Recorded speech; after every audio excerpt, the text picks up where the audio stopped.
Welcome to the Salmon Runs YouTube. Enjoy the video. You start with clean, detangled hair and immediate sectioning. Don't over-explain, begin. Create neat 4/6 panels and clip away the rest so you maintain tension. Take a small subsection, split into 2 equal strands, then position the pre-loop at the root.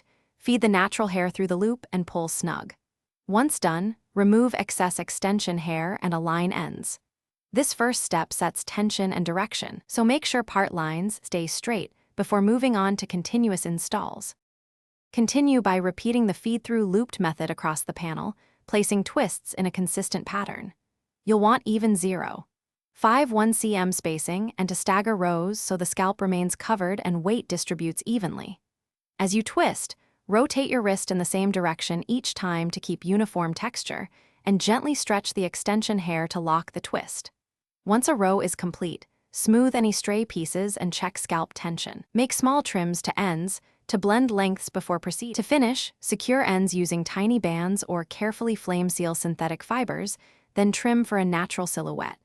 Once complete, apply a light oil to the scalp, not the twist roots, to prevent buildup and maintain pliability. If a twist starts to unravel, stop and reloop that section immediately. Loose tension or too wide spacing is usually the cause. Make sure to recheck row spacing and root tightness, and adjust adjacent twists so weight and direction stay balanced for lasting wear. Thanks for watching. Consider subscribing if we helped you.